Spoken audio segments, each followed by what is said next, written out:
What's up? This is Malls.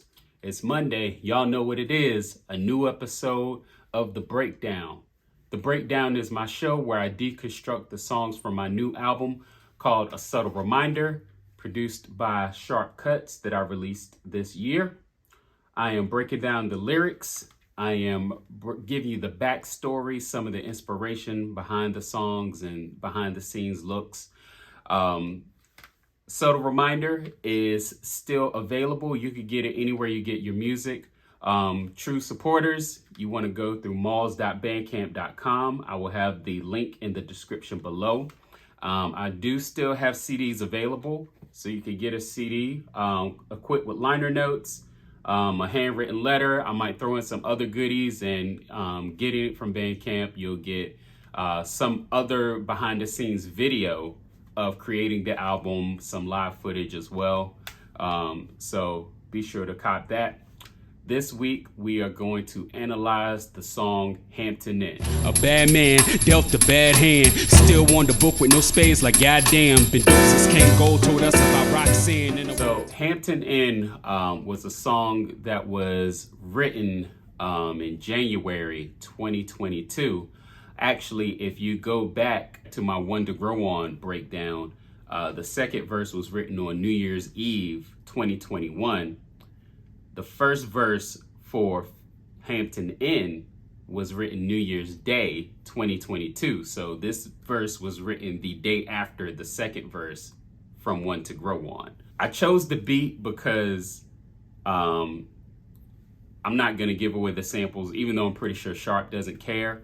But that I'm a big fan of that artist, and the beat was just there was so much room to breathe and just kind of be creative and do what I wanted to do on it. It's very sparse. You know, you had the drums, the bass, and then the keys come in, like I believe every 8 bars. So it was just really perfect. And I just thought that it was something different and something that I could just kind of have freedom on. And so I start out the first verse, a bad man dealt a bad hand, still won the book with no spades like goddamn. Been dope since King Gold told us about Roxanne, and I won't touch the stage till you pay me in advance. First part is just kind of bragging, a bad man dealt a bad hand, still won the book with no spades. That's how good I am. Even though if you're a real spades player, if you ain't got no spades, you throwing that bitch back in, we starting over. But that's just letting you know how dope I am. And the shout out to Kango Kid, RIP. He had just passed away maybe a couple of days earlier. So that part was kind of a shout out to him. You know, as I've stated many times before, I'm 42 years old, but I feel like my hip hop memories and my hip hop knowledge goes way beyond other people my age, because my older brother was listening to stuff. So I was kind of always immersed in it. So I do have the vivid memories of UTFO, Roxanne. And so this song was just kind of me flexing. So that's kind of what most of this is going to be. The next 4 bars are: the Carolina Kaiju invites you to witness a changing of the guard, me and Sharp the new litmus. Never got an F on a test I was given. I'm gifted. Burn bridges with the cruelest of intentions. So in the few couple of songs lately, going back to a collaboration I did with the 50 by 50s, shout out to them, Dito and Sketch, out in Connecticut. I did a verse for them on a song, and I called myself the Carolina Kaiju. And for those that don't know what a kaiju is, it's just a big monster like Godzilla, King Kong, those just big monsters. And I was like, hey, that kind of sounds cool. I even made it my social media bio. I put that in my social media bio, the Carolina Kaiju. So I guess that's just another alias that I gave myself. So the Carolina Kaiju invites you to witness a changing of the guard. You know, me and Sharp, we're changing of the guard. We are taking those old conventions and doing away with them, and we're bringing something new. So me and Sharp are the new litmus. The litmus test is a test that shows the acidity of something. If something is an acid or a base, you use it in chemistry. So that's why I go into the next line. Never got an F on a test I was given. Litmus test. Nerd shit. So I say I'm gifted because I was in gifted classes. Burn bridges with the cruelest of intentions. So it means, I just do whatever I do. I like to do this because it sounds good, but it also kind of helps me remember the line that comes afterwards. So I like to rhyme the first line with the last thing that I said in the line before it. So burn bridges with the cruelest of intentions, efficient, coast to coasting with no wasted motion. The flow is worldwide, although Raleigh is the locus. I'm from a town where success seems so hopeless. Now every joint I pen is my next magnum opus. That's just saying I'm coast to coasting. My music, and really everyone's music, is worldwide now because it's so easy to put things on Apple Music, Spotify. So coast to coasting with no wasted motion. I like to be efficient, going back to the first line in that first word in that first four bars. Efficient, no wasted motion. So it's reiterating that. Then I say the flow is worldwide, although Raleigh is the locus. So again, reinforcing that coast to coasting, saying that the flow is worldwide, although Raleigh is the locus. That is where I am, Locus. I remember when I was recording the Sharp thought I meant the locust, like old West Coast slang, I think. But no, Raleigh is the locus, where I'm based out of. And then, since it ain't where you're from, it's where you're at. Where I'm at is Raleigh, but where I'm from is very much a part of me. So I can go and quote Mobb Deep, fuck where you at, kid, is where you're from. So I'm from a town where success seems so hopeless. I'm from a small town, and growing up, the people who made it were the people who drove 18-wheelers, or they worked at the shipyard. Those were the people who had money. So I'm from a town where success seems so hopeless. Now every joint I pen is my next magnum opus, and the magnum opus is just an artist's great work, the one great work. And so this next section is where I start to kind of have fun with it. And so the last words in that previous line was, now every joint I pen is my next magnum opus for real. The first two words in the next four lines is top quality. So there was a song that had this really dope beat. I don't even know if they had any other songs. I just remember that one song. I think it was a one guy, but his name was Top Quality. That was just a little shout out to Top Quality and that dope song that they had, Magnum Opus. So again, this is when I'm playing with flow. So I like to switch flow midway through verses sometimes. I'm going to say this fast the way that I rapped it and then break it down. So the next four are top quality. Solace is in my sovereignty, modest but strong following, bonded like Sean Connery. Pardon, your last offering, nothing but cacophony. Honest, my rhyme book could be considered a large armory. So again, shouting out the top quality in the song Magnum Opus. Solace is in my sovereignty. So I take solace in just being my own thing. I'm sovereign. I am my own independent entity as far as being an indie musician and just being very independent minded and, being very comfortable in myself. So I take solace in that. I take pride and I take comfort in that. Modest but strong following. I'm not as popular as a lot of people, even in my town. Even in Raleigh, there are way more popular rappers. Even in my, family that I'm cool with, there are way more popular rappers than I am. But my followers are, my following, my supporters, my fans, they are down. They are strong. Few in numbers, but very mighty. So I say bonded like Sean Connery. Sean Connery played James Bond in several films. So we are bonded. My following and we are bonded like Sean Connery. And then I say pardon because I'm switching to a different topic. So instead of talking about my following, I'm now talking about the omnipresent whack rappers. So pardon me, your last offering, your last tape, your last song, your last whatever, nothing but cacophony. A cacophony is just a bunch of discordant sounds, just a bunch of noise. That's what cacophony is. So your last offering, your last tape, your last verse, your last whatever was just a bunch of noise. Honest, my rhyme book is considered a large armory. So just my rhyme pad can be considered as a weapon. So that was just me playing around with styles again, because the beat allowed for so much room to play, and I wanted to take advantage of that. And so the next 4 lines, the last 4 lines of that verse, I'm continuing that. So usually I'll just take that and do like a little 4 bar, but I decided to continue it, especially with the way the keys come in at the end of the verses. It just felt good to continue that. So I said, holla, too smart, you charlatans ain't conning me. Gotta be my moves, make me smoother than glazed pottery.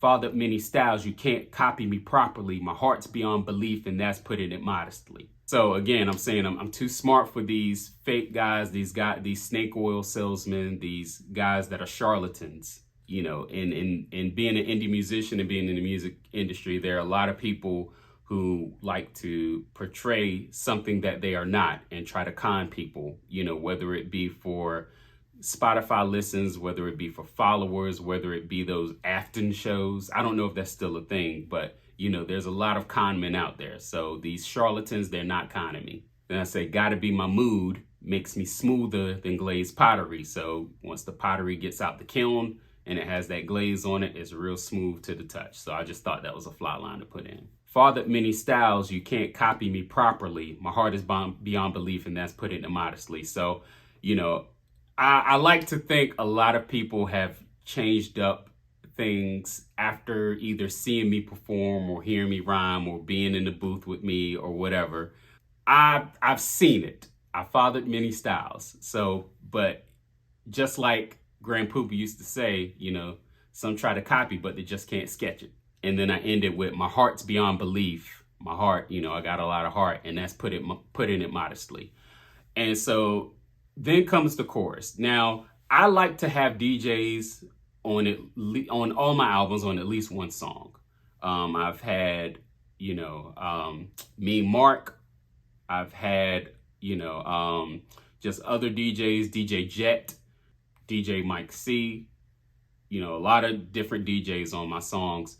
And so I couldn't really think of what I wanted to do for the chorus. So I'm like, okay, let's just have a DJ get busy. Again, there's a lot of space to play with. You know, it could maybe make for some very interesting sounds. So I hollered at my man, DJ Myth, out in New Hampshire. Shout out to DJ Myth. I was like, hey man, I got the song. Whatever you want to do with it, just run with it. Have fun, do your thing. And he sent the scratches back, and I loved it. You know, every piece fit, and I just love the songs that he chose to weave in and out for the chorus, and I just thought it was real dope when we got it back. So the second verse, I'm a little bit disappointed that no one has figured this out yet. I've had a couple of people figure out like the Al Dunbar thing. I've had a couple of people figure out other lines, but no one, either people didn't get it, or maybe I was just like not as clever as I thought it was. But I started the second line, what I like to consider is a quadruple entendre.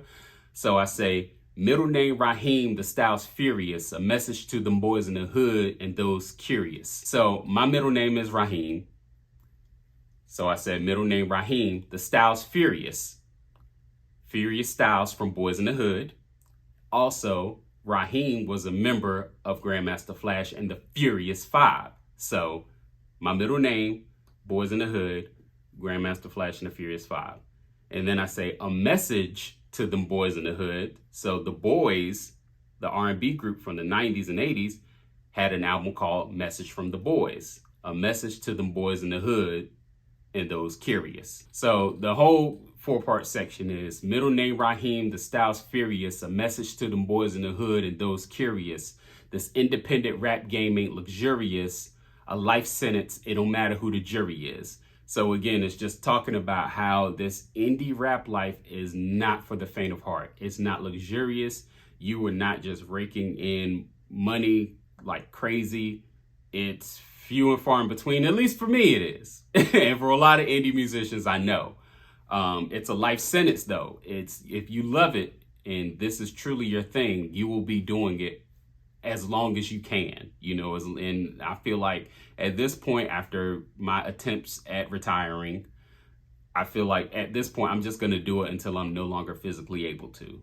It's a life sentence. It don't matter who the jury is. So the next 4 is be sure to watch out for them vultures that be circling, thirsty for the glory. They ain't never put the work in it. So that's just saying, watch out for these people who like to leech on to your momentum and try to sell you a dream that doesn't involve either them or you, or preferably both, doing work, because you're just not going to advance in your career in any sense without putting in the work. And there's a lot of people that want the glory and they want the accolades and whatever whatever positive things that they think are going to come from being a musician or a rapper.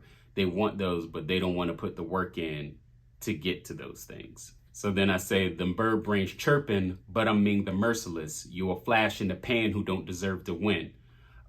So again, bird brains, going back to when I called them vultures in the previous line, these bird brains chirping, but I'm Ming the Merciless. Ming the Merciless was the villain in the Flash Gordon movies and comics series. So if you are of a certain age, you know who Flash Gordon is, and you know the great song that came along with the movie. So that's just a nod and a reference to that. So the next 4, these pertinent bars as curtains for y'all. Try to front and play it off while you nervously scoff. I'm from the dirt roads where you gotta drive slow. The ghost of Jim Crow threatened our survival. Just saying, these pertinent bars, my rhymes, even though I'm flexing and just kind of talking reckless and saying how nice I am and all this stuff, they're still pertinent. They are still noteworthy. I'm still topical, even though I'm kind of just showing off styles. And then again, talking about where I'm from a small town. I'm from them dirt roads where you got to drive slow. If you've ever driven on a dirt road, you don't want to be going 35 on a dirt road. You'll tear that paint all up, rocks flying everywhere. I'm from the dirt roads where you got to drive slow. The ghost of Jim Crow threatened our survival. I was born in the early 80s, but you still, even today, you still see, the effects of segregation in the Jim Crow South, or just Jim Crow in not necessarily in the South, but just in the whole country.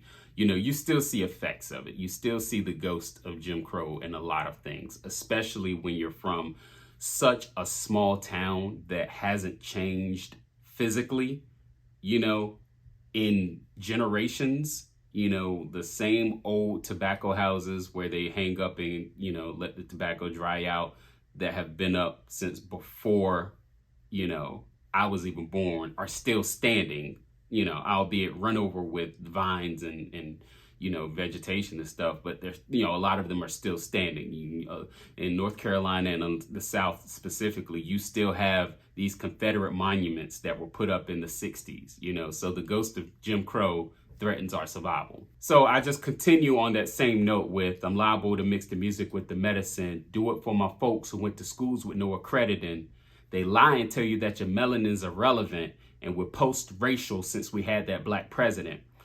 So again, I'm repping for the people who look like me, the people who have had to overcome like I have, so I'm liable to mix the music with the medicine. I say it a lot, even when I'm giving you styles and just flexing and doing fly rhymes, I'm still putting a little nugget in there, something you could go home and just take with you and think on it. So it's going to be something in there. It's not just going to be filler.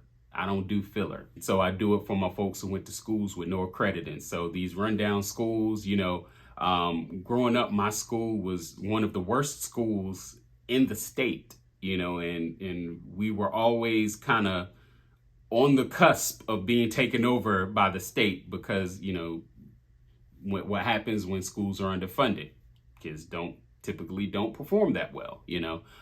So I do it for my people who went to schools with no accrediting. They lie and tell you that your melanin is irrelevant, and we post-racial since we had that black president. So a lot of people like to think that since Obama won the presidency in '08, they're like, oh, racism over. Racism is over. We're post-racial. It doesn't matter that you're black, you know, like you don't have hardships anymore, and all that shit's a lie. I kind of do get on, I guess you could say, my soapbox for the rest of the verse.